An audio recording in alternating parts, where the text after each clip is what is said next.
ஒரு நாள் ஒரு தகப்பனார் தன்னுடைய பிள்ளைய அழைச்சிட்டு வந்தார். சார், இவன் சரியா படிக்க மாட்டேங்கிறான், பெரியவங்களை மதிக்க மாட்டேங்கிறான், நீங்க கொஞ்ச நாள் இவனுக்கு குருவா இருந்து நல்ல விஷயங்களை சொல்லி கொடுத்தா தேவையில்லைன்னார். பெரியவங்களையும் மதிக்காதவன் எப்படி என்ன மதிக்க போறான் அப்படிங்கிறது நமக்கு யோசனை வரும் இல்லையா? வேணாங்க, என்னை விட்டுருங்க அப்படின்னோம். அவர் விட மாட்டேன்னு விட்டார். இல்லைன்னா அவரே சிஷ்யன் ஆயிடுவார் போல இருந்தது. சரி, வேற வழி இல்லாம அந்த பையனையே என்னுடைய சீடை நான் ஏத்துக்கிட்டு உபதேசம்லாம் பண்ண ஆரம்பித்தோம். அதாவது குரு பக்தின்னா அது எப்படி இருக்கணுங்கிறத பற்றி சொல்லி கொடுத்தோம் அவனுக்கு. சதமகர் அப்படின்னு ஒரு குரு இருந்தார். அவருக்கு ஒரு சீடன். அவன் பேரு துளசி சைதன்யன், நைஷ்டிக பிரம்மச்சாரி. தன்னுடைய குருவுக்கு எந்த நேரத்தில் எது தேவைங்கிறத புரிஞ்சுக்கிட்டு சேவை செய்கிறவன். ஆனால் இவனை பற்றி மற்ற சீடர்களுக்கு பொறாம வந்துட்டுது. இவன் மட்டும் இப்படி இருக்கானேன்னு உடனே குரு கிட்ட போய் கோல் மூட்டினாங்க. அவன் சரியில்லை, அவன் நடந்துக்கிறது சரியில்லை, அப்படி இப்படின்னு எதையாவது சொல்லி. இருந்தாலும் இதையெல்லாம் அந்த குரு நம்பலை. அவருக்கு தெரியும் யார் யார் எப்படின்னு. துளசி சைதன்யன் பெருமையை மற்ற சீடர்களுக்கு உணர்த்தணும் அப்படின்னு நினைச்சார். அதுக்கு ஒரு வழி பண்ணார். ஒரு நாள் சீடர்களை எல்லாம் கூப்பிட்டுக்கிட்டு ஒரு காட்டு வழியா போய்கிட்டு இருந்தார். அங்க ஒரு பெரிய மலை அருவி கொட்டிக்கிட்டு இருந்தது. குரு சீடர்கள் பக்கம் திரும்பினார். இந்த மலையின் மேலே இருந்து அந்த படுபாதாளத்துல குதிக்கிறதுக்கு உங்கள யார் தயார் அப்படின்னு கேட்டார். ஒரு சீடனும் வாய திறக்கல, ஒதுங்கி நின்றுக்கிட்டாங்க. பின்னாடி மூட்டை முடிச்சோட வந்துகிட்டு இருந்தான் துளசி சைதன்யன். அவனை பார்த்தார். தபாருப்பா, நீ மேலே இருந்து அந்த அருவியில குதி அப்படின்னார். அப்படியே செய்கிறேன் சுவாமின்னா ஓடி போய் பொத்துன்னு குதிச்சுட்டான். அடுத்த கணமே குருநாதர் தன்னுடைய யோக சக்தியால பறந்து போய் அவன் கீழே விழுந்துடாம தாங்கி பிடிச்சி கொண்டுகிட்டு வந்துட்டார். மற்ற சீடர்களுக்கெல்லாம் ஒரு மாதிரி ஆயிட்டுது. அடுத்தபடியா என்ன பண்ணலாம்னு யோசிச்சாங்க இவனை மாட்டி விடுறதுக்கு. ஒரு நாள் வெத்தலை அடிக்கிற ஒரு சின்ன உரலையும் உலக்கையையும் எடுத்து ஒளிய வச்சுட்டாங்க. சதமகர் சன்னியாசி இல்லை, அவர் வெத்தலை போடுவார். பல்லு சரியில்லை, அதனால இடிச்சு தான் வெத்தலையை போடணும். திடீர்னு வெத்தலை பாக்கு கேட்டார். வழக்கமாக உரல்ல இடிச்சு தர்றது தான் துளசியின் பழக்கம். உரலை தேடினா கிடைக்கல, என்ன பண்ணுறது? குரு கேட்டு விட்டார. குரு சேவை தானே முக்கியம். என்ன பண்ணா, வெத்தலை பாக்க தன்னுடைய வாயில போட்டு முன்னும் அதை எடுத்து அவர்கிட்ட கொடுத்துட்டான். குரு எதையோ படிச்சுக்கிட்டே அதை வாங்கி வாயில போட்டுக்கிட்டார். துளசி, இன்னைக்கு தாம்பூலம் நல்லா இடிக்கப்பட்டிருக்கு, ருசியா வேற இருக்கு, அதை இடிச்ச பாத்திரத்தை என் கண்ணால பார்க்கணும்னு ஆசையா இருக்குன்னு விட்டார். அதை மட்டும் அனுப்பி போய் நீ வர வேண்டான்னு வேற சொல்லிவிட்டார். இதை கேட்டதும் துளசி தவிச்சு போயிட்டான். இவன் போகாம எப்படி வாயை மட்டும் அனுப்பி வைக்க முடியும்? இவன் தவிக்கிறத பார்த்ததும் மற்ற சீடர்களுக்கெல்லாம் மனசுக்குள்ள ரொம்ப சந்தோஷம். துளசி கொஞ்சமும் யோசிக்கல. வாழை எடுத்தான், தன்னுடைய தலையவே அப்படியே அறுத்து வெட்டி எடுத்தான். இன்னொரு சீடங்கிட்ட கொடுத்துட்டான், எடுத்துட்டு போன்னு சொல்லி. கொண்டுட்டு போய் குரு முன்னாடி வைக்கிறாங்க. அந்த தலையில வாய் திறந்திருக்கு, வெத்தலை போட்டு முன்னு இருந்தது, தெரிஞ்சு போச்சு, சிவப்பா இருந்தது. அவனுடைய குரு பக்தியை இப்ப எல்லாரும் ஒத்துக்கிட்டாங்க. அதுக்கப்புறம் குரு சதமகர் தன்னுடைய அற்புத திறமையினால அந்த தலையை மறுபடியும் ஒட்ட வச்சுட்டார். துளசிக்கு உயிர் வந்துட்டுது. இப்படி ஒரு பெரிய கதை உண்டு. அதாவது துளசி சைதன்யன் அவனுடைய குரு பக்தி எப்படி அப்படின்னு கேட்டோம். ரொம்ப அபாரம் அப்படின்னா அந்த பையன் அடக்கமா, சும்மா விளையாட்டுக்காக தான் அப்படி அவங்ககிட்ட கேட்டோம். ஏன்பா, உன்னுடைய குரு பக்தியை என்கிட்ட காட்டுறதுக்கு உன்னோட கழுத்தை நீயே அறுக்கணும்னு நான் சொன்னா அதை நீ செய்வியா அப்படின்னு கேட்டோம். என்னுடைய கழுத்தை நானே அறுக்க வேண்டிய அவசியம் இல்லை சார் அப்படின்னா அவன். ஏண்டான்னு, அதே காரியத்தை தான் இனிமே நீங்க தினமும் செய்ய போறீங்களே சார் அப்படிங்கிறான். ஒரு ஊர்ல ஒரு பெரிய ஞானி இருந்தார். அவர் படுக்கையில இருந்தார். இன்னும் கொஞ்ச நேரம்தான் அவர் இந்த உலகத்தில் இருக்க போறார். அவரை சுத்தி ஏகப்பட்ட கூட்டம். ஏற்கனவே அவருடைய உபதேசங்களை கேட்டவங்க பல பேர் அவரை சுத்தி நிக்கிறாங்க. அந்த ஞானி மெதுவா கண்ணை திறந்து பார்க்கிறார். எல்லாரும் அவருடைய கடைசி வார்த்தையை கேட்கறதுக்காக அவளோட காத்துக்கிட்டு இருக்கிறாங்க. அந்த ஞானி மெதுவா பேச ஆரம்பிச்சார். நான் என்னுடைய வாழ்நாள் பூராவும் உங்களுக்கு நிறைய போதனைகள் சொல்லிக்கிட்டு இருக்கிறேன். பேரானந்தம், மகிழ்ச்சி, தியானத்தன்மை, இதை பத்தி எல்லாம் சொல்லியிருக்கிறேன். இப்போ நான் வேற ஒரு கரைக்கு போயிட்டு இருக்கிறேன். நான் இனிமே இந்த கரையில் இருக்க மாட்டேன். நீங்க நான் சொன்னதையெல்லாம் கேட்டீங்க, ஆனா எதையும் நீங்க நடைமுறைப்படுத்தி பார்க்கல. எல்லாம் கேட்டதோட சரி, அதோட விட்டுவிட்டீங்க. அப்புறம் அதை தள்ளி போட்டுக்கிட்டே வந்துட்டீங்க. மேலும் அதை தள்ளி போடுறதுல எந்த பிரயோஜனமும் கிடையாது. இப்போ நான் போய்கிட்டு இருக்கிறேன். உங்களில் யாராவது என்னோட வர்றதுக்கு தயாரா அப்படின்னு கேட்டார். அவ்வளவுதான், யாரும் வாய திறக்கல. ஒரே மௌனம், சத்தமே இல்லை. ஒருத்தர் ஒருத்தர் பார்த்துக்கிட்டே நிற்கிறாங்க. அந்த கூட்டத்தில் ஒரு ஆள் அந்த ஞானி கூடவே 40 வருஷத்துக்கு மேலே இருந்திருக்கிறான். அவனும் வாயை திறக்காம இன்னொருத்தன் முகத்தை பார்த்துக்கிட்டே நிற்கிறான். இந்த சமயத்தில் பின்னாடி நின்றுட்டு இருந்த ஒருத்தன் கையை தூக்கினான். ஞானி அவனை பார்த்தார். சரி, ஒருத்தனுக்காவது நம்மோட வர்றதுக்கு தைரியம் இருக்குது அப்படின்னு நினைச்சார். ஆனால் அந்த ஆள் என்ன சொன்னான் தெரியுமா? ஐயா, நீங்கள் கேட்குறப்போ நான் உடனே எழுந்திருக்கல, கையை மட்டும்தான் தூக்கினேன். என்ன காரணம்னா, நான் எப்படி அடுத்த கரைக்கு வந்து சேர்றதுங்கிறது தெரிஞ்சுக்கிறதுக்காக தான். அந்த விவரத்தை மட்டும் இப்போ உங்ககிட்ட இருந்து நான் தெரிஞ்சுக்க ஆசைப்படுறேன். ஏன்னா இப்போ நான் உங்கள் கூட வர்றதுக்கு தயாராக இல்லை. எவ்வளவோ காரியங்களை நான் இன்னும் இங்கே முடிக்க வேண்டி இருக்குது. வீட்டுக்கு ஒரு விருந்தினர் வந்திருக்கிறார். என்னுடைய இளைய மகனுக்கு கல்யாணம் பண்ணி வைக்கணும். அதனால் இன்னைக்கு உங்கள் கூட வர முடியாது. அது மட்டும் இல்லை, இப்போ உங்கள் கூட அடுத்த கரைக்கு வந்தால் திரும்பி வர முடியாதுன்னு வேற சொல்கிறீங்க. அதனால் இப்போ நான் வரல. இன்னொரு நாள் நிச்சயமாக நான் வர்றேங்க, வந்து உங்களை சந்திக்கிறேன். அதனால் இப்போ நீங்கள் இன்னொரு தடவை எங்களுக்கு விளக்கமாக சொல்லணும். ஏற்கனவே பல தடவை சொல்லியிருக்கிறீங்க. தயவு பண்ணி இப்போ ஒரு தடவை சொன்னீங்கன்னா சௌகரியமாக இருக்கும். அந்த அடுத்த கரையை அடையிறது எப்படி, இப்போ ஒரு தடவை அதை விளக்கமாக சொல்லிட்டீங்கன்னா நல்லா ஞாபகப்படுத்திக்குவேன். அது சரியான சமயம் வர்றப்போ இது எனக்கு உதவியாக இருக்கும் அப்படின்னு நானா. ஆனால் உண்மை என்ன தெரியுமா? அந்த சரியான சமயம் வரவே இல்லை அப்படிங்கிறது தான் உண்மை. இப்படி அந்த கதை முடியும். இந்த கதை அந்த ஒரு ஆளுக்கு மட்டும் இல்லை, கிட்டத்தட்ட எல்லாருக்குமே அது பொருந்தும் அப்படிங்கிறாங்க விவரம் தெரிஞ்சவங்க. எல்லாருமே அந்த சரியான தருணத்துக்காக தான் காத்துக்கிட்டு இருக்கிறாங்களாம். அதுக்காக ஜோசியம் பார்க்குறாங்க, கைரேகை பார்க்குறாங்க, நாளைக்கு என்ன நடக்குங்கிற ஆவலில் எல்லாரும் காத்துக்கிட்டு இருக்கிறாங்க. ஆனால் அந்த ஒரு நாள் ஒருபோதும் வரப்போகிறதில்ல. நீங்கள் தள்ளி போடுறதுக்காக பல அர்த்தமில்லாத காரணங்களை தேடுறீங்க அப்படிங்கிறார் ஒரு ஞானி. காத்திருக்கிறதுலேயே நம்ம காலம் ஓடி போயிடுது. ஏன்னா இன்னைக்கு நாம் சிந்திக்கிறது நாளைக்கு நாம் சிந்திக்கிறது இல்லை. ஒவ்வொரு நாளும் ஒவ்வொரு மாதிரி போயிடுது. நாளைக்கு மறுநாளை பற்றியே சிந்திக்கிறோம். இப்படியே அது பாட்டுக்கு போயிடும். கரையை தொட்டு பார்க்குறது எப்போ, இதுதான் கேள்வி. நமக்கு வேண்டியப்பட்ட ஒருத்தர் ஒரு ரயில்வே பிளாட்ஃபாரத்தில் நின்றுட்டு இருக்கிறார். அங்கே இருக்கிறவங்க கிட்ட கேட்குறாராம், விசாரிக்கிறார். ஏங்க கிழக்க போகிற ரயில் போயிட்டுதுங்களான்னாராம். போயிட்டுதுன்னு இருக்கிறாங்க. கொஞ்ச நேரம் கழிச்சு ஏங்க மேற்க போகிற ரயில் போயிட்டுதுங்களான்னு கேட்டிருக்காரு. போயிட்டுதான் இருக்காங்க. அப்புறம் கொஞ்ச நேரம் கழிச்சு மறுபடியும் ஏங்க 10:30 மணி வண்டி போயிட்டுதான்னு கேட்டிருக்காரு.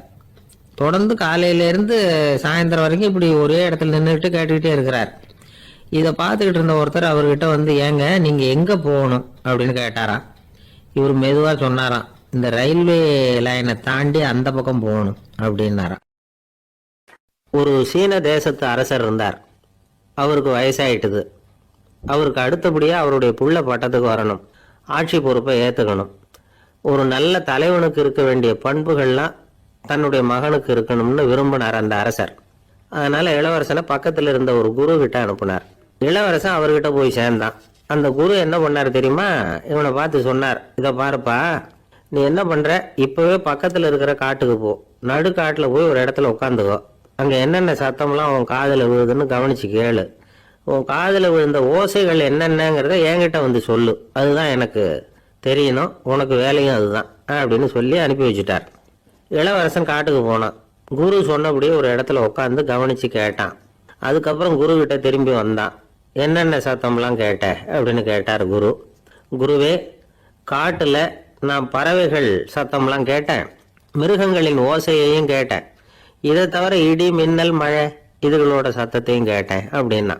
குரு யோசனை பண்ணார், நீ இன்னமும் சரியா கேட்கல, அதனால மறுபடியும் காட்டுக்கு போ, கொஞ்ச நாள் தங்கி இருந்து கேட்டுட்டு வா அப்படின்னார். இளவரசனுக்கு ஒன்றும் புரியல. இருந்தாலும் குருவின் கட்டளையாச்சே, மறுக்க முடியுமா? உடனே அவன் மறுபடியும் காட்டுக்கு போனான். ஒரு இடத்துல உட்காந்தான். கொஞ்ச நேரம் உன்னிப்பாக கவனிச்சு கேட்டான். சில நாள் கழிச்சு குரு கிட்ட திரும்பி வந்தான். குருவே, இந்த தடவை சில துல்லியமான சத்தங்களை எல்லாம் கேட்டான். தேனி பறக்கிற சத்தம், நீரோடையின் மெல்லிய ஓசை, இதெல்லாம் கேட்டேன்னா. குரு சிரிச்சார். நீ மறுபடியும் காட்டுக்கு போ, இன்னும் சில நாள் அங்கே இரு, முழுமையாக கவனமாக கேட்டுக்கிட்டு வா அப்படின்னு சொல்லி அனுப்பி வச்சுட்டார். இளவரசனுக்கு குழப்பம் அதிகமாயிட்டுது. ஒன்றுமே புரியல. மறுபடியும் காட்டுக்கு போனான். மௌனமாக ஒரு இடத்துல உட்காந்துட்டான். அப்படியே தியானத்தில் ஆழ்ந்துட்டான். சில நாளில் அவனுக்கு இதுவரை கேட்காத ஓசைகள்லாம் கேட்க ஆரம்பிச்சிட்டுது. இதைத்தான் நான் கேட்கணும்னு என்னுடைய குரு எதிர்பார்த்துருக்கிறாருங்கிறத புரிஞ்சுக்கிட்டான். உடனே குரு கிட்ட ஓடனான். குருவே, இந்த தடவை காதுகளுக்கு கேட்க முடியாத சில ஓசைகளை கூட என்னால் உணர முடிஞ்சுது. பூ மலருகிற ஓசை, சூரியனால பூமி சூடாகிறப்போ எழுகிற ஓசை, காலை பனித்துளி இந்த புல்லுலாம் குடிக்கிற ஓசை, இது எல்லாம் என்னால் நல்லா கேட்க முடிஞ்சுது அப்படின்னா. குருவுக்கு இப்போதான் திருப்தி ஏற்பட்டுதான். இளவரசனை பார்த்து சொன்னார், இதை பாருப்பா, இப்போதான் நாட்டை ஆளுகிற தகுதி உனக்கு வந்திருக்குது அப்படின்னு சொல்லி அதுக்கு விளக்கமும் கொடுத்தாராம். எந்த அரசன் தன்னுடைய மக்களின் இதயம் பேசுகிற மௌன மொழியை மௌன வார்த்தைகளை கேட்கிறானோ அவன் தான் ஆள தகுதி உள்ளவன். எந்த அரசன் தன்னுடைய மக்களின் உணர்ச்சிகளை உண்மையா உணர்றானோ அவன் தான் முதன்மையான அரசன். போலி வார்த்தைகளை மட்டும் கேட்டுட்டு பல மௌன ராகங்களை காதல வாங்கிக்காதவன் அரசனே இல்லை. எந்த நாட்டுல எப்போ ஒரு அரசன் தன்னுடைய மக்களின் உணர்ச்சிகளை கேட்க மறுக்கிறானோ அன்னையிலிருந்து அந்த நாடு அழிய தொடங்குது அப்படின்னு அர்த்தம். இதுதான் அந்த குரு இளவரசனுக்கு போதிச்சது. வாயால பேசுறத மட்டும் கேட்டு ஏமாறப்படாது, உணர்ச்சிகளையும் கேட்கறதுல தான் மனப்பக்குவம் உண்டாகும். மக்கள் உணர்ச்சிகளை புரிந்து கொள்ளாத அரசர்கள் நீடிச்சிருக்க முடியாது. அது மாதிரி நாடுகள்ல அடிக்கடி குழப்பம் தான் உண்டாகும். அப்படி இருந்தா அடிக்கடி ஆட்சி மாறிட்டு இருக்கும். அப்படிப்பட்ட ஒரு தேசம், அங்க ஒரு சிறைச்சாலையில 3 கைதிகள் பேசிக்கிட்டு இருந்தாங்க. ஒருத்தன் சொன்னான், நான் இந்த நாட்டு ராஜாவை எதிர்த்து பேசிக்கிட்டு இருந்தேன், அதனால என்னை பிடிச்சி கொண்டாந்து இங்க போட்டுட்டாங்க அப்படின்னு ஒருத்தன்.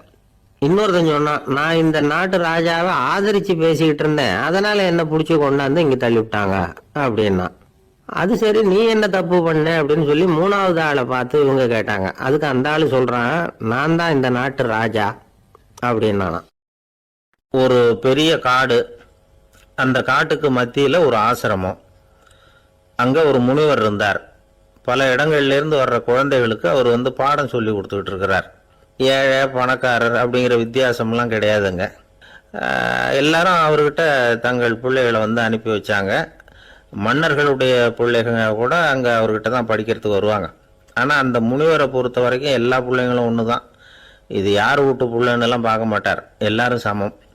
மாணவர்கள்லாம் அங்கேயே மாத கணக்கில் வருஷ கணக்கில் தங்கி இருந்து பாடம் கற்றுக்கிட்டு போகிறது வழக்கம். அவராக பார்த்து போகணுன்னு சொல்கிற வரைக்கும் அங்கேயே இருக்கணும், படிக்கணும். குருகுல வாசம். ஒரு சமயம் ஒரு ராஜகுமாரனும் அவர்கிட்ட படிச்சுக்கிட்டு இருந்தான். அவனுக்கு ஒரு 15 வயசு இருக்கும். சில வருஷம் கழித்து இந்த முனிவர் தன்கிட்ட இருக்கிற மாணவர்களுக்கெல்லாம் பரீட்சை வச்சார். அவங்களுடைய அறிவு முதிர்ச்சியை கணிக்கிறதுக்காக பல சோதனைகள்லாம் வச்சார். ஒவ்வொருத்தராக பார்த்து, இனிமேல் நீங்கள் உங்கள் வீட்டுக்கு போகலாம் அப்படின்னு சொல்லி அனுப்பி வச்சுக்கிட்டு இருக்கிறார். எல்லாரும் போயிட்டாங்க. கடைசியாக மிஞ்சி இருந்தது ஒரே ஒரு மாணவன். அவனை மட்டும் வீட்டுக்கு அனுப்பல. யார் அந்த பையன் தெரியுமா? அவன்தான் அந்த ராஜகுமாரன். ராஜகுமாரனுடைய தந்தைக்கு, அதுதான் இந்த ராஜாவுக்கு, அங்கே வயசு ஏறிக்கிட்டே போகுது. என்ன இது, படிக்க போன பையன் இன்னும் திரும்பி வரலையே அப்படின்னு நினைச்சார். வந்துட்டா சீக்கிரமா அவனுக்கு பட்டம் கட்டிவிட்டு நாம விலகிக்கலாமே அப்படின்னு நினைச்சாரு. கல்யாணம் வேற பண்ணி பார்க்கணும் பையனுக்கு. ஆனால் பையன் வர்ற வழியை காணும். ராஜா பார்த்தார். சரி, நேர்லேயே போய் என்னன்னு தெரிஞ்சுட்டு வந்துடுவோம் அப்படின்னு காட்டுக்கு புறப்பட்டார். அங்கே போய் முனிவரை பார்த்தார். முனிவர் இவரை அன்பாக வரவேற்று உட்கார வச்சார். அதுக்கப்புறம் ராஜா மெதுவா, எல்லாரையும் வீட்டுக்கு அனுப்பி வச்சுட்டீங்களாமே, ஏன் பிள்ளைய மட்டும் அப்படின்னு சொல்லி மெதுவாக இழுத்தார். முனிவர் இதுக்கு உடனே பதில் சொல்லலை. ராஜாவை கூப்பிட்டுட்டு போய் விருந்தினர் குடிசையில் தங்க வச்சார். அதுக்கப்புறம் சொன்னார், உங்கள் மகன் எல்லா பாடங்கள்லையும் முதல் இடம் வாங்கியிருக்கான். இப்படி முதலாவதாக வர்ற மாணவனுக்கு நாங்கள் இன்னொரு தேர்வு வைக்கிறது வழக்கம். அதுலேயும் அவன் முதலாவதாக வந்துட்டான்னா அவன் ஒரு பெரிய வித்வான் அப்படிங்கிற கௌரவத்தை அடைஞ்சிருவான் அப்படின்னார். அதாவது முனிவர் அப்படி சொல்கிறார். அப்படி சொல்லிவிட்டு போயிட்டார் அவர். ராஜா அங்கேயே தங்கிட்டார். ராத்திரி படுத்து தூங்கினார். காலையில் எழுந்திரிச்சு அந்த குடிசைக்கு வெளியில் வந்தார் பல்லு விளக்கறதுக்காக. அந்த சமயத்தில் தூரத்தில் ஒருத்தன் ஒரு கையில் கோடாலியை வச்சுக்கிட்டு தலையில் ஒரு பெரிய விறகு கட்டை சுமந்துக்கிட்டு வந்துக்கிட்டு இருக்கிறது மாதிரி தெரிஞ்சது. யாராவது விறகு வெட்டியாக இருக்கும் அப்படின்னு நினைச்சார் ராஜா. கிட்ட வந்ததும் ஒத்து பார்க்குறாரு. பார்த்தா அது தன்னோட புள்ள. திகைச்சு போயிட்டார். என்ன இது, ஒரு ராஜகுமாரனை கூட இது மாதிரி வேலையெல்லாம் செய்ய சொல்கிறாங்களே அப்படின்னு நினைச்சார். ராஜகுமாரன் விறகு கட்டை கொண்டுகிட்டு போய் கொல்லை பக்கம் வச்சான். அந்த சமயம் முனிவர் அங்கே வந்தார். என்ன மகனே, விறகு வெட்டிட்டு வந்துட்டியா? சரி, இப்போ ஒரு துடைப்பத்தை எடுத்துக்கோ, விருந்தினர் குடிசையின் வாசல் பக்கத்தை கூட்டி பெருக்கி சுத்தம் பண்ணு போ அப்படின்னார். அப்படியே செய்கிறேன் குருவே அப்படின்னு சொல்லிவிட்டு போனான். சுத்தம் பண்ண ஆரம்பிச்சிட்டான். ராஜா பார்த்தார் இதை. உடனே ஓடியாந்தார். மகனே, என்ன காரியம் பண்ணுற? துடைப்பத்தை கீழே போடுனார். இப்போ அந்த ராஜகுமாரன் சொல்கிறான், தந்தையே, இது என்னுடைய குருதேவரோட உத்தரவு. இங்கே நான் ஒரு மாணவன். இங்கே அரசனும் ஒன்று தான், ஆண்டியும் ஒன்று தான். குருதேவர் சொல்கிறத மறுக்காமல் செய்கிறது தான் எங்கள் கடமை அப்படின்னா. இந்த சமயம் முனிவர் அங்கே வந்தார். இவனை முதுகில் தட்டி கொடுத்தார். அப்புறம் ராஜா கிட்ட சொன்னார், அரசே, உங்க புள்ள எங்க கடைசி தேர்வுலையும் வெற்றி பெற்றுட்டான். பணிவு தான் மாணவர்களின் மிக உயர்ந்த குணம். குருநாதர் சொல்றது மனசுக்கு பிடிக்கலன்னா கூட மறுக்காம செய்யணும். அப்படி செய்யறதுனால எதை செய்யலாம் எதை செய்யக்கூடாது அப்படிங்கிற விவேகம் அவங்களுக்கு வந்துடும். செய்யக்கூடாததை கூட பெரியவங்க சொல்லிவிட்டா செஞ்சுதான் ஆகணும் அப்படிங்கிற பணிவு அவங்களுக்கு வந்துடும். இந்த குணம் வந்துட்டுதுன்னா அவங்க எத்தனை கடினமான வேலையா இருந்தா கூட ரொம்ப சுலபமா செஞ்சு முடிச்சிருவாங்க. தூக்கத்திலேயும் அப்புறம் துக்கத்திலேயும் தோண்டு போட மாட்டாங்க. இந்த பணிவும் விவேகமும் அவங்க கிட்ட மன உறுதியை ஏற்படுத்தும். அந்த உறுதி உங்க பையனுக்கு வந்தாச்சு. இனிமே அவனை நீங்க அழைச்சிட்டு போகலாம். அவன் நிச்சயமா பேரும் புகழும் பெறுவான் அப்படின்னாரு. ராஜா அவரை பார்த்து, குருதேவா, புரிஞ்சுக்கிட்டேன், என்னை மன்னிக்கணும் அப்படின்னாரு. அதுக்கப்புறம் மகனை அழைச்சிக்கிட்டு நாட்டுக்கு திரும்பி வந்துட்டார். இந்த கதையை இன்று ஒரு தகவல்ல சொல்லுங்க சார், உங்க நிகழ்ச்சியில் சொல்லுங்க சார் அப்படின்னு சொல்லி மாணவர்கள் கேட்டா பணிவா இருக்கிறது எப்படி அப்படிங்கிறத புரிஞ்சுக்குவாங்க அப்படின்னு சொன்னார் ஒருத்தர். சரி சொல்லுவோம், அதுக்கு முன்னாடி நேர்லயே ஒரு பையன்கிட்ட சொல்லி பார்க்கலாமே அப்படின்னு தோணுச்சு. உடனே ஒரு பையனை கூப்பிட்டோம். ஏன்பா, உங்க வாத்தியார் உனக்கு இது மாதிரி ஒரு பரீட்சை வச்சா என்ன பண்ணுவேன் அப்படின்னு கேட்டோம். நானும் அப்படிதான் சார் நடந்துக்குவேன், விறகு வெட்டுவேன், தொடப்பத்தினால கூட்டி சுத்தம் பண்ணுவேன், உடனே செஞ்சு முடிச்சிருவேன் சார் அப்படின்னா. பலே பரவாயில்லையே அப்படின்னோம். ஆமாம் சார், அப்படி செஞ்சாதானே வீட்டுக்கு அனுப்புவார், இல்லைன்னா இன்னொரு வருஷம் இங்கேயே இருந்து படின்னு சொல்லி விடுவாரு, அதனால அப்படி செய்வேன் அப்படிங்கிறான் அந்த பையன். ஒரு ஆள் இருந்தார். அவர் தன்னை ஒரு குருன்னு சொல்லிக்கிட்டார். மௌன குரு, வாயே திறக்கிறது இல்லை. அவருக்கு 2 சீடர்கள் உண்டு. இவங்க தான் வர்றவங்க கிட்ட பேசுவாங்க, விளக்கம் கொடுப்பாங்க. ஒரு நாள் இந்த சீடர்கள் 2 பேரும் எங்கேயோ வெளியில் போயிட்டாங்க. அந்த நேரம் பார்த்து ஒருத்தர் அங்கே வந்தார். குரு கிட்ட போனார். குருவே, புத்தர்னா என்னன்னு கேட்டார். குருவுக்கு ஒன்றும் புரியல. அவர் உண்மையான குருவாக இருந்தாவில் புரியும். அவர் திருன்னு முழிக்க ஆரம்பிச்சிட்டார். இந்த நேரம் பார்த்து இந்த சீடர்கள் எங்கேயோ போயிட்டாங்களே, என்ன பண்ணுறது, உதவிக்கு யாராவது கிடைக்க மாட்டாங்களா அப்படின்னு அப்படியே சுற்றி பார்க்குறார். அங்கங்கே பார்க்குறார். வந்தவர் இதை கவனிச்சார். ஏதோ புரிஞ்சுக்கிட்ட ஒரு மாதிரி அடுத்த கேள்வி கேட்டார். தர்மம்னா என்ன சுவாமின்னார். குருவுக்கு ரொம்ப சங்கடமாக போச்சு. நம்ம நிலைமை இப்படி ஆகிட்டுதே, இக்கட்டில் மாட்டிக்கிட்டோமே அப்படின்னு நினச்சபடியே விட்டத்தை பார்த்தார். அப்புறம் குனிஞ்சு தரையை பார்த்தார். அப்படியே உட்காந்துக்கிட்டார். வந்தவர் உடனே அடுத்த கேள்விக்கு போயிட்டார். தியானம்னா என்ன சுவாமின்னார். பாவம் என்ன பண்ணுவார் அந்த குரு, பேசாமல் கண்ணை கெட்டியாக மூடிக்கிட்டார். இது ஏதடா வம்பா போச்சுன்னு. இவர் இப்படி பண்ணா கூட வந்தவர் சளைக்கல. இன்னொரு கேள்வியும் கேட்டார். ஆசீர்வாதம்னா என்ன அப்படின்னார். இவர் பார்த்தார். இப்படியே போனா இவர் கேள்வி கேட்கறத நிறுத்த மாட்டார் அப்படின்னு நினைச்சுக்கிட்டு எனக்கு ஒண்ணுமே தெரியாதுங்கிற பாவனையில 2 கையையும் விரிச்சு காட்டினார். வந்தவர் முகத்துல மகிழ்ச்சி, மன நிறைவு, ஏதோ எல்லாம் புரிஞ்சுக்கிட்ட ஒரு மாதிரி அங்கிருந்து புறப்பட்டு போனார். வழியில அந்த குருவோட சீடர்கள் 2 பேரையும் சந்திச்சார். உங்க குருவை தான் பார்த்துட்டு வரேன்னார். இவர் என்ன நடந்ததுன்னு கேட்டாங்க. இவர் வரமா சொல்றார். உங்க குரு எவ்வளவு பெரிய ஞானி தெரியுமா? புத்தர்னா என்னன்னு கேட்டேன். அதுக்கு அவர் அப்படியும் இப்படியும் பார்த்தார். அதுக்கு என்ன அர்த்தம் தெரியுமா? மக்கள் புத்தரை அங்கேயும் இங்கேயும் தேடுறாங்க.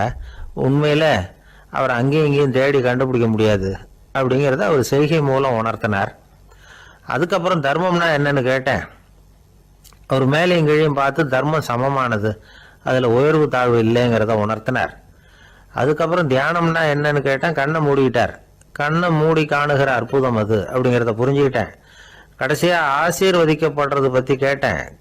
கைகளை நீட்டி உதவுறது தான் அது அப்படிங்கிறத தன்னுடைய இருகை விரித்து உணர்த்தினார். எவ்வளவு பெரிய மகான் அவர் அப்படின்னு சொல்லிவிட்டு அவர் பாட்டு போயிட்டார். சீடர்கள் அதுக்கப்புறம் மெதுவாக குருக்கிட்ட சேர்ந்தாங்க.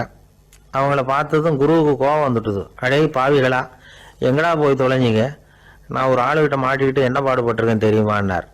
இது மாதிரி தான் நாம் சாதாரண மனிதர்களின் புற வேடங்களிலேயே மயங்கி போயிடுறோம். அவங்க பேச்சு, செய்கை, பார்வை இதுல எல்லாம் ஏதோ பெரிய தத்துவம் இருக்கிறதாக நினைச்சுக்கிறோம். உண்மையிலேயே அந்த தத்துவங்கள் யாருக்கு சொந்தம்? அவங்களுக்கு இல்லை, நமக்கு தான் சொந்தம். நாம தானே அதை கற்பிச்சுக்கிட்டோம். நாம அடையாளம் கண்டுக்கிறது இல்லை, நாம யாருங்கிறது நமக்கு புரியறது இல்லை. அதுதான் இன்னைக்கு நடக்கிறது. அதனால தான் அடுத்தவங்களை தேடி ஓடிக்கிட்டு இருக்கிறோம். சில வீடுகளில் கூட இது மாதிரி சைகைகள் உண்டு. சில குடும்ப தலைவர்கள் தினமும் காலையில் கண்ணை கெட்டியாக மூடிக்கிட்டு கை ரெண்டையும் சுத்தமாக விரித்து வச்சுக்கிட்டே உட்காந்து தியானம் பண்ணுறது வழக்கம். எதுக்காக அப்படி பண்ணுறீங்கன்னு ஒருத்தரை பார்த்து கேட்டேன். இந்த மாதம் வாங்கின சம்பளம் பூரா தீர்ந்து போச்சு, இனிமேல் என் கையில் சுத்தமாக ஒன்றும் இல்லை, புதுசாக எதுவும் செலவு வச்சுடாதே அப்படிங்கிறத அப்படி உள்ளங்கை ரெண்டையும் விரித்து காட்டி அவங்களுக்கு உணர்த்துறேன் அப்படின்னார். ஒரு குரு, இளம் சீடர்கள் எதிரில் உட்காந்துருக்கிறாங்க. குரு பாடம் நடத்திக்கிட்டு இருக்கிறார். சீடர்களுக்கு ஒரு ஆசை, அதாவது ஒரு முக்கியமான மந்திரத்தை நம்ம குருநாதர்கிட்ட இருந்து கற்றுக்கணும் அப்படிங்கிறது அவங்க ஆசை. அது என்ன மந்திரம்னா, இறந்தவரை உயிர்ப்பிக்கக்கூடிய புனித மந்திரம், அதாவது செத்தவங்களுக்கு மீண்டும் உயிர் உண்டாக்குகிற மந்திரம். குருவே, தயவு பண்ணி அந்த மந்திரத்தை எங்களுக்கு உபதேசிக்கணும் அப்படின்னு கேட்டாங்க. அது ரொம்ப ஆபத்தானது, அது என்னத்துக்கு உங்களுக்கு வேண்டாமேன்னாராம் குரு. எங்களுடைய நம்பிக்கை உறுதிப்படுறதுக்காகத்தான் கேட்குறோம், வேற ஒன்றும் இல்லை அப்படின்னு நாங்களாம் சீடர்கள். பக்குவப்படாத அறிவுங்கிறது ரொம்ப ஆபத்தானது அப்படின்னாராம் குரு. இது சீடர்களுக்கு புரியல. அது எப்படிங்க பக்குவப்படாத அறிவு ஆபத்தானதுன்னு சொல்றீங்க, அப்படின்னா என்ன அப்படின்னு கேட்டிருக்காங்க சீடர்கள். குரு அதுக்கு விளக்கம் கொடுத்தாராம். அந்த மந்திரத்தை எப்போ பயன்படுத்தணுங்கிறது முக்கியம். அதை அறியக்கூடிய ஞானம் ஏற்படுகிற வரைக்கும் அதை தெரிஞ்சுக்காம இருக்கிறது தான் நல்லது, இல்லைன்னா ஆபத்துன்னாராம். ஆனால் அந்த சீடர்கள் அதை கேட்குற மாதிரி இல்லை, ரொம்ப பிடிவாதம் பண்ண ஆரம்பிச்சுட்டாங்க. சரி வாங்க சொல்கிறேன்னார் குரு. எல்லாரும் வந்தாங்க. அந்த புனித மந்திரத்தை அவங்களுக்கு ரகசியமாக உபதேசம் பண்ணார். உபதேசம் பண்ணிவிட்டு அவங்களுக்கு எச்சரிக்கையும் கொடுத்தார். இந்த மந்திரத்தை நல்லா ஆராய்ச்சி பார்த்ததுக்கு அப்புறம் தான் உச்சரிக்கணும், அவசரப்பட்டு எதுவும் செஞ்சிடக்கூடாது அப்படின்னு ஒரு தடவைக்கு பல தடவை எச்சரிக்கை கொடுத்தார். சரின்னு சொல்லிவிட்டு அவங்கெல்லாம் மந்திரத்தை கற்றுக்கிட்டு எழுந்திரிச்சு போயிட்டாங்க. ஒரு நாள் அந்த சீடர்கள் எல்லாம் மணற்பாங்கான இடத்துல அப்படியே நடந்து போயிட்டு இருக்கிறாங்க. ஒரு பாலைவன பகுதி மாதிரி ஒரு இடம். அங்கே ஒரு இடத்துல எலும்புகள் குவியலாக கிடந்தது.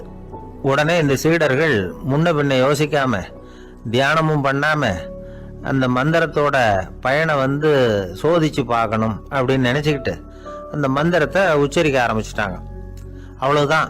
உடனே என்னாச்சு தெரியுமா, அந்த எலும்புகள் எல்லாம் ஓநாய்களாக மாறி அவங்கள துரத்த ஆரம்பிச்சுட்டுது. சீடர்கள் எல்லாம் தலைதெறிக்க ஓட ஆரம்பிச்சுட்டாங்க. ஓநாய்களும் விடலை, அவங்கள துரத்தி பிடிச்சி கடிச்சு கொதற ஆரம்பிச்சுட்டுது. அப்போதான் அந்த சீடர்களுக்கு குரு சொன்ன அறிவுரையோட அர்த்தம் புரிஞ்சுது.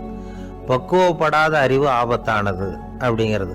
அதனால இதுலேருந்து நாம் தெரிஞ்சுக்க வேண்டியது என்னன்னா, நாம் நம்ம அறிவை வளர்த்துக்கிட்டா மட்டும் போதாது, அந்த அறிவை எப்போ எப்படி பயன்படுத்தணும் அப்படிங்கிற பக்குவமும் நமக்கு வரணும். அப்போதான் வாழ்க்கை நல்லபடியாக அமையும், இல்லைன்னா இடைஞ்சல் தான். இந்த காலத்தில் சில சின்ன பிள்ளைங்களுக்கே அறிவு ரொம்ப பக்குவப்பட்டிருக்குங்கிறத உணர முடியுது. ஒரு சின்ன பையன் பள்ளிக்கூடத்தில் மார்க் லிஸ்ட் கொடுத்தாங்க, வாங்கிக்கிட்டு அவசரமாக வீட்டுக்கு ஓடினான். எதிரில் வந்த ஒருத்தர் கேட்டார், என்ன அவசரம், ஏன் இப்படி வேகமாக ஓடுறேன்னார். எங்கள் அம்மா கிட்ட அடி வாங்கணும், அதுக்காக தான் ஓடுறேன்னா. அடி வாங்கிறதுக்கா இவ்வளவு அவசரம்னார் அவர்.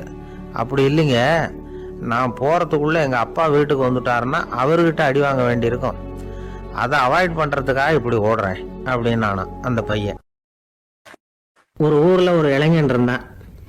ஒரு நாள் அவன் ஒரு குருவை தேடிக்கிட்டு புறப்பட்டான். ஊரை விட்டு வெளியில் போனான். போகிற வழியில் ஒரு காடு. அந்த காட்டில் ஒரு மரத்தடியில் ஒரு பெரியவர் உட்காந்துருக்கிறார். அமைதியாக மௌனமாக அவர் அமர்ந்திருக்கிறார். இந்த பெரியவரை விசாரிக்கலாம், குருவை தேடி கண்டுபிடிக்கிறதுக்கு இவர் ஏதாவது ஒரு வழி சொல்லி கொடுப்பார் அப்படின்னு நினச்சிக்கிட்டு அவர் நெருங்கினான். ஐயா, எனக்கு ஒரு குரு தேவை, எங்கே கிடைப்பார், அவரை எப்படி அடையாளம் கண்டுபிடிக்கிறது, அதை பற்றி ஏதாவது விவரம் சொன்னீங்கன்னா நான் கண்டுபிடிச்சிக்குவேன் அப்படின்ட்டுருக்கான். பெரியவர் நிமிர்ந்து பார்த்தார். தம்பி, அது ரொம்ப சுலபம், அவர் வயசானவராக இருப்பார், என்னை விட சுமார் 30 வயசு அதிகமாக இருக்கும், அவர் ஒரு மரத்தடியில் தான் உட்காந்துருப்பார் அப்படின்ட்டுருக்கான். சரிங்க பெரியவரே, அது என்ன மாதிரியான மரம், எப்படி இருக்கும் அப்படின்னு கேட்டிருக்கான். பெரியவர் அந்த விவரங்களையும் சொல்லியிருக்கிறாரு. அது மட்டும் இல்லை, சந்திக்கிற நாள், நேரம், வினாடி முதற்கொண்டு எல்லா விவரங்களையும் துல்லியமாக சொன்னாராம். இவ்வளவு விவரங்களை இவரால் எப்படி சொல்ல முடியுது அப்படின்னு இவனுக்கு ஆச்சரியம். இருந்தாலும் அந்த பெரியவர் கடைசியாக ஒரு விவரம் சொன்னார். அது என்ன தெரியுமா, எப்படியும் நீ அவரை சந்திக்கிறதுக்கு ஒரு 30 வருஷம் ஆகும் அப்படின்னு சொல்லிவிட்டாராம். ரொம்ப நன்றிங்க பெரியவரே அப்படின்னு சொல்லிவிட்டு அந்த இளைஞன் புறப்பட்டுருக்கான். இப்போ அவனுக்கு குரு பற்றின விவரம் எல்லாம் கிடைச்சிட்டுது, சந்திக்கிற நேரமும் தெரிஞ்சுட்டுது. ஆனால் 30 வருஷம் அவரை தேடி அலைய வேண்டியிருக்குமே. அவன் தேட ஆரம்பித்தான். காடு மலை எல்லாம் சுற்றி அலைஞ்சான். பல வருஷங்கள் தேடினான், அழுத்து போயிட்டான். கடைசியில் அவனுக்கும் வயசாகிட்டுது. கடைசியில் தன்னுடைய சொந்த ஊருக்கே திரும்பி போயிட்டு இருந்தான். அங்கே ஒரு மரத்தடியில் அவன் தேடிக்கிட்டு இருந்த குருநாதர் கிடைச்சார். யார் அவருன்னா, 30 வருஷத்துக்கு முன்னாடி வழி சொல்லி கொடுத்தாருல அதே பெரியவர். அவருக்கு இப்போ 30 வயசு அதிகமாக இருந்தது. அதே மரம். அன்னைக்கு பெரியவர் சொன்ன அடையாளம் இப்போ பொருத்தமாக இருந்தது. இப்போ அந்த பெரியவர் சொன்னார், சரியா வந்து சேர்ந்துட்டேன், வா, உனக்காக தான் நான் இவ்வளவு காலமும் காத்துக்கிட்டு இருந்தேன் அப்படின்னாராம். என்ன சொல்றீங்கன்றிருக்கான். 30 வருஷத்துக்கு முன்னாடி என்கிட்ட வந்தியே, அப்பவே என் காலம் வந்து முடிஞ்சு போயிருந்தது. அப்பவே என்ன உனக்கு அடையாளம் தெரியல, அதனால இவ்வளவு காலம் உனக்காக காத்துட்டு இருக்கும்படி ஆயிட்டுது அப்படின்னாராம். ஐயா, அப்பவே நீங்க சொல்லியிருக்கலாமே, இதுதான் 30 வருஷம் கழிச்சு நீ சந்திக்க போற இடம், நான் தான் உன்னுடைய குரு அப்படின்னு சொல்லியிருக்கலாமே அப்படின்றான். அந்த பெரியவர் சிரிச்சுக்கிட்டே இதுக்கு பதில் சொன்னாராம், நான் எவ்வளவோ விவரமாக தான் சொன்னேன், நீ சரியா புரிஞ்சுக்கல. காரணம், அப்போ நீ போதுமான அளவுக்கு பக்குவம் பெற்றிருக்கவில்லை, அதனால புரியும் சக்தி இல்லாம போட்டுக்கப்போ 30 ஆண்டு காலம் நீ அலைஞ்சு தெரிஞ்சிருக்கிற, அது காரணமா இப்போ உனக்கு அந்த பக்குவம் வந்துட்டுது, அதனாலதான் அடையாளம் காண முடிஞ்சது, நானே உன்னுடைய குரு அப்படின்னாராம். இதுல இருந்து என்ன தெரியுதுன்னா, ஆன்மீகத்துல மாணவனாக சேர்றதுக்கு கூட ஒரு பக்குவத்தன்மை தேவைப்படுது. ஒரு பெரிய ஞானி, அவர்கிட்ட சீடனா இருக்க ஒருத்தன் வந்தான், எதிரில் நின்னா. ஞானி அவனை வெகு நேரம் உற்று பார்த்தார். அப்புறம் சொன்னார், சீடனா இருக்கிறது ரொம்ப சிரமம்னார். நான் தயாரா இருக்கிறேன்னா.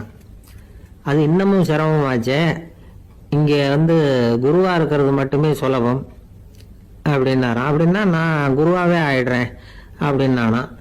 இது போலவே இந்த காலத்துல கதை ஒன்று உண்டு. ஒரு பள்ளிக்கூடத்துல வகுப்பு ஆசிரியர் மாணவனை திட்டிக்கிட்டு இருந்தார்.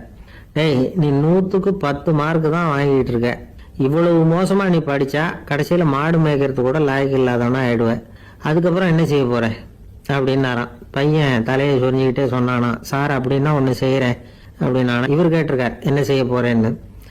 வேற என்ன சார், உங்களை மாதிரி ஒரு ஆசிரியர் ஆயிடுறேன் அப்படின்னானா. ஒரு ஊர்ல ஒரு ஞானி இருக்கிறார், ரொம்ப பெரிய ஞானி, ரொம்ப வயசாயிட்டுது. கடைசி காலத்துல அவர்கிட்ட சில பேர் வந்தாங்க. உங்க குரு யார் அப்படின்னு கேட்டாங்க. அவர் நிமிர்ந்து பார்த்தார். எனக்கு ஆயிரக்கணக்கான குருமார்கள் உண்டு, அவங்க பேரெல்லாம் சொல்லணும்னா இந்த காலம் பத்தாது, ஆனா முக்கியமான ஒரு 3 பேரை பத்தி மட்டும் உங்களுக்கு சொல்றேன் அப்படின்னாராம். அப்புறம் சொன்னார், அந்த 3 பேர்ல ஒருத்தன் ஒரு திருடன். ஒரு சமயம் ஒரு பாலைவனம் வழியா நான் போய்கிட்டு இருந்தேன். அப்போ வழி தவறி போய் ஒரு கிராமத்துக்கு போயிட்டேன். அது இருட்டு நேரம், நடு ராத்திரி, ஊரே உறங்கி போச்சு. அந்த நேரத்தில் ஒரு ஆள் மட்டும் ஒரு வீட்டு சுகத்தில் ஏதோ பண்ணி உள்ளே நுழையிறதுக்கு முயற்சி பண்ணிட்டு இருக்கிறான். அவங்கிட்ட போய் நான் இன்னைக்கு இங்கே எங்கே தங்க முடியும் அப்படின்னு கேட்டேன். அதுக்கு அவன், இந்த ராத்திரி வேளையில் அது ரொம்ப சிரமம், ஒரு திருடனோட உங்களால் தங்க முடியும்னா நீங்கள் என்னோட தங்கலாம் அப்படின்னா. நான் அவங்க கூட 1 மாதம் தங்கியிருந்தேன். ஒவ்வொரு நாள் ராத்திரியும், இப்போ நான் என்னுடைய வேலைக்கு போகிறேன், நீங்கள் ஓய்வு எடுத்துக்கோங்க அப்படின்னு சொல்லிவிட்டு போவான். அவன் திரும்பி வந்த உடனே உனக்கு ஏதாவது கிடைச்சிதான்னு நான் கேட்பேன். அதுக்கு அவன், இன்னைக்கு ராத்திரி ஒன்றும் இல்லை, நாளைக்கு மறுபடியும் முயற்சி பண்ணுவேன் அப்படின்பா. எப்பவும் அவன் நம்பிக்கை இழந்ததே கிடையாது, எப்பவும் சந்தோஷமாகவே இருப்பான். நானும் ரொம்ப காலமாக தியானம் பண்ணிக்கிட்டே இருந்தேன், ஒன்றுமே நடக்கலை. ஆனால் நான் என்ன பண்ணேன் தெரியுமா, மனசு வருத்தப்படும், நம்பிக்கை இழந்துருவேன். அப்போல்லாம் அந்த திருடனுடைய விடாமுயற்சி தான் ஞாபகத்துக்கு வரும். அதனால் அந்த திருடன் எனக்கு ஒரு குரு. என்னுடைய 2வது குரு யாருன்னா, அது ஒரு நாய்.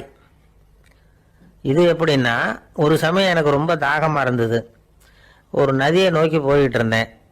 அப்போ ஒரு நாயும் வந்தது, அதுக்கும் தாகம். ஓடி வந்து ஆற்றை பார்த்தது. அதோட நிழல் வந்து ஆற்றுல தெரிஞ்சது. அதை பார்த்ததும் பயந்துட்டுது. அதாவது அது தன்னுடைய சொந்த உருவத்தையே கண்டு பயந்தது. அதை பார்த்து குறைக்குது, திரும்பி ஓடிச்சு. ஆனால் அதுக்கு தாகம் அதிகமாக இருந்ததுனால அது மறுபடியும் திரும்பி வந்தது. பார்த்தா மறுபடியும் தண்ணியில் நாயோட உருவம் தெரியுது. இப்படி சில தடவை பண்ணிச்சு. இருந்தாலும் கடைசியில் தண்ணியில் குதிச்சுட்டுது துணிஞ்சி. இப்படி குதித்த உடனே அதோட உருவமும் மறைஞ்சுட்டுது. இதை பார்த்தேன். நான் என்ன புரிஞ்சுக்கிட்டேன்னா, எவ்வளவுதான் பயம் இருந்தால் கூட ஒருத்தன் தைரியமாக காரியத்தில் இறங்கணும் அப்படிங்கிறத புரிஞ்சுக்கிட்டேன். இந்த போதனை அந்த நாய்கிட்ட இருந்து எனக்கு கிடைச்சிது. இது ஒன்று. அடுத்தது, என்னுடைய 3வது குரு யாருன்னா, அது ஒரு சின்ன குழந்தை. நான் ஒரு சமயம் ஒரு நகரத்துக்கு போனேன். அங்கே ஒரு குழந்தை எரிகிற மெழுகுவத்தி ஒன்று எடுத்துக்கிட்டு வந்தது. நான் அந்த குழந்தைய பார்த்து வேடிக்கையாக கேட்டேன், ஏன் பாப்பா, இந்த மெழுகுவத்தியை நீயாவே கொளுத்துனியா அப்படின்னு கேட்டேன். ஆமான்னுது அந்த குழந்தை. சரி, இந்த மெழுகுவத்தி முன்னாடி எரியாம இருந்தது, இப்ப எரியுது. இந்த மெழுகுவத்திக்கு வெளிச்சம் எங்க இருந்து வந்தது? அதை எனக்கு காட்ட முடியுமா அப்படின்னு கேட்டேன் அந்த குழந்தைகிட்ட. இதுக்கு அந்த குழந்தை சிரிச்சுக்கிட்டு அந்த மெழுகுவத்திய ஊதி அணைச்சுட்டுது. அதுக்கப்புறம் என்னை பார்த்து கேட்டுது, இப்ப இந்த மெழுகுவத்தியின் வெளிச்சம் போனதை பார்த்தீங்க இல்லையா, அது எங்க போச்சுன்னு எனக்கு சொல்லுங்க அப்படின்னுது. அந்த குழந்தை இப்படி கேட்டதும் என்கிட்ட இருந்த ஆணவம் அழிஞ்சுட்டுது. நான் படித்ததெல்லாம் அந்த வினாடியில் சுக்கு நூறாக போட்டுது. என்னுடைய முட்டாள்தனத்தை நான் உணர்ந்தேன் அப்படின்னு இவ்வளவு அந்த ஞானி விவரமாக சொன்னாராம். அதனால் நாம் இன்னார்கிட்ட இருந்து தான் இதை கற்றுக்கணுங்கிறது இல்லை, யாருக்கிட்ட இருந்தும் எதையும் கற்றுக்கலாம். நம்மால் ஒருத்தன் ஒரு நாய் வளர்த்துக்கிட்டோம்னா அந்த நாய்க்கு வால் கிடையாது, யாரோ ஏற்கனவே வெட்டி எடுத்துட்டாங்க. இந்த நாய் தான் சார் எனக்கு குரு, அதுகிட்டே இருந்து கூட நான் பாடம் கற்றுக்கிட்டு இருக்கிறேன் அப்படின்னா. அப்படி என்ன கற்றுக்கிட்டேன் இந்த வால் இல்லாத நாய்கிட்டே இருந்து அப்படின்னு கேட்டோம். நாம் யாருக்கிட்டையும் வாலாட்டக்கூடாது அப்படிங்கிற பாடத்தை அதுகிட்டே இருந்து தான் நான் கற்றுக்கிட்டேன் அப்படின்னா. ஒரு நாள் காலை நேரம் ஒரு குரு படுக்கையை விட்டு எழுந்திருக்கிறார். உடனே சீடர்களை பார்த்து எல்லாரும் இப்படி வாங்கங்கிறார். எல்லாரும் வர்றாங்க வேகமாக. என்னங்க வேணும் உங்களுக்கு அப்படிங்கிற மாதிரி எல்லாரும் குருவை பார்த்தாங்க பயபக்தியோட. குரு அந்த சீடர்களை பார்த்து, இதை பாருங்க, இப்போ நான் ஒரு சிக்கலான விவகாரத்தில் மாட்டிக்கிட்டு இருக்கிறேன், அதை நீங்கள் தீர்த்து வச்சா நல்லதுன்னார். சீடர்களுக்கு ஒன்றும் புரியல. என்ன இது இவர் இப்படி சொல்கிறாரு, நமக்குள்ள எல்லா விவகாரங்களையும் தீர்த்து வைக்கிறவர் நம்ம குருநாதர், அவருடைய விவகாரத்தை நாம் தீர்த்து வைக்கிறதா, ஆச்சரியமாக இருக்குதே, குருநாதருக்கே சிக்கலா அப்படின்னு யோசனை பண்ண ஆரம்பித்தாங்க. இருந்தாலும் ரொம்ப பணிவாக கேட்டாங்க, சுவாமி உங்களுக்கே சிக்கலா? இந்த உலகத்து சிக்கல்களுக்கும் சிரமங்களுக்கும் அப்பாற்பட்டவர் அல்லவா தாங்கள், அப்படிப்பட்ட உங்களுக்கு சிக்கல்னா அது எப்படி அப்படின்னாங்க. எனக்கு ஏற்பட்டிருக்கிற சிக்கல் அவ்வளவு பெருசு, ரொம்ப பெரிய விவகாரம் அது அப்படின்னார் குரு. கொஞ்சம் விவரமாக சொல்லுங்க அப்படின்னாங்க இவங்க. இப்போ அந்த குரு விவரத்தை சொன்னார். அதாவது நேற்று ராத்திரி நான் ஒரு கனவு கண்டேன். அந்த கனவுல நான் ஒரு பட்டாம்பூச்சியாக மாறிட்டேன். அப்படி மாறி ஒவ்வொரு மலராக பறந்து போய் உட்காந்து தேன் சாப்பிட்டேன் அப்படின்னார். சீடர்கள் இதை கேட்டதும் ரொம்ப தகைச்சு போயிட்டாங்க. என்ன இது, இது ஒரு பெரிய பிரச்சனையா? ஒரு சாதாரண கனவு கண்டதுக்காகவா இந்த காலை வேளையில் நம்மளையெல்லாம் குருநாதர் இவ்வளவு அவசரமாக கூப்பிட்டுருக்கார் அப்படின்னு நினைச்சாங்க. இருந்தாலும் கேட்டாங்க, இதில் என்ன சிக்கல் சுவாமி? கனவுங்கிறது எல்லாருக்கும் வரத்தானே செய்யும் அப்படின்னார் ஒரு சீடர். சீடர்களே, பிரச்சனை அது இல்லை. நான் இன்னைக்கு காலையில் கண்ணு முழிச்சு பார்த்தப்போ நான் நானாக மறுபடியும் மாறிட்டேங்கிறத தெரிஞ்சுக்கிட்டேன். இதில் சிக்கல் என்னன்னா, இப்போ அந்த பட்டாம்பூச்சி தான் நானா ஆயிட்டதாக கனவு கண்டுகிட்டு இருக்கா அப்படிங்கிறது தான். ஒரு மனுஷன் பட்டாம்பூச்சி ஆகிறதாக கனவு காண முடியுங்கிறப்போ அந்த பட்டாம்பூச்சியும் மனுஷனா ஆகிறதாக கனவு காண முடியும் இல்லையா? இப்போ எனக்கு யதார்த்த நிலை தெரியணும், எது நிஜம்னு தெரியணும். நேற்று ராத்திரி நான் கண்டது கனவா, அல்லது இது பட்டாம்பூச்சி கண்டுகிட்டு இருக்கிற கனவா? இதுதான் குரு கேட்ட கேள்வி. இதை கேட்டதும் சீடர்கள் ரொம்ப குழம்பி போயிட்டாங்க. சுவாமி, இது வரைக்கும் நாங்கள் தூங்குறப்ப பார்க்கறது கனவுன்னும் மூழ்கிட்டு இருக்கிறப்ப பார்க்கறது நனவுன்னு நம்பிக்கிட்டு இருக்கிறோம். இப்போ எங்களை ரொம்ப குழப்பிட்டீங்க, இதுக்கு பதில் சொல்ல எங்களுக்கு சக்தி இல்லை அப்படின்னு சொல்லிவிட்டாங்களாம். அதுக்கப்புறம் அந்த குரு சொன்னாராம், நினைவு தான் முக்கியமான அம்சம். முடிவு கட்டம்னா பகலின் நினைவுகளை விட இரவின் கனவுகளே ரொம்ப உண்மை. ஒருத்தன் தூங்க போனால் தூங்கிக்கிட்டே இருந்தா அவன் காணும் கனவு பொய்ங்கிறத அவன் உணர மாட்டான். ஒவ்வொரு கனவும் காணும் பொழுது அது ரொம்ப உண்மையாக தான் தெரியுது. ஒரு கனவு கூட உண்மை இல்லைன்னு கனவுல தோன்றுவதே இல்லை அப்படின்னார் குரு. அகில வாழ்வு அத்தனையும் சொற்பனம் கண்டாய் அப்படிங்கிறார் தாயுமானவர். ஆகையினால நம்ம கனவுலேருந்து நாம் என்னைக்கு முழிச்சுக்க போகிறோம் அப்படிங்கிறது தான் ஒரு முக்கியமான கேள்வி.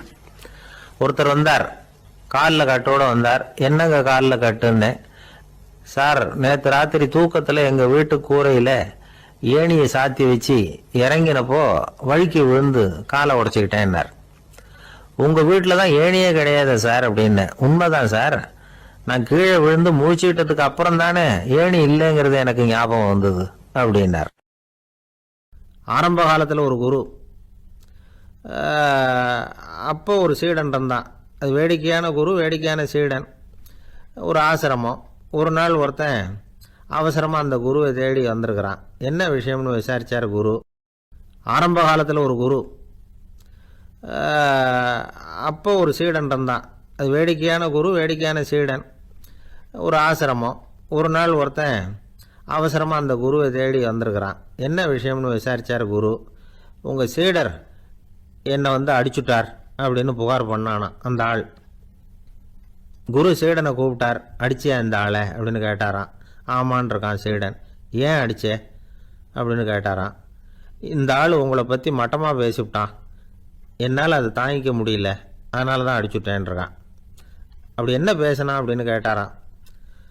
உன்னுடைய குருநாதர் இப்போல்லாம் அர்த்தமில்லாமல் பேச ஆரம்பிச்சுட்டார் அப்படின்னு சொல்லிவிட்டான், அதனால தான் அடிச்சுட்டேன் அப்படின்னானா. அதுக்காக அடித்தே அப்படின்னாராம்.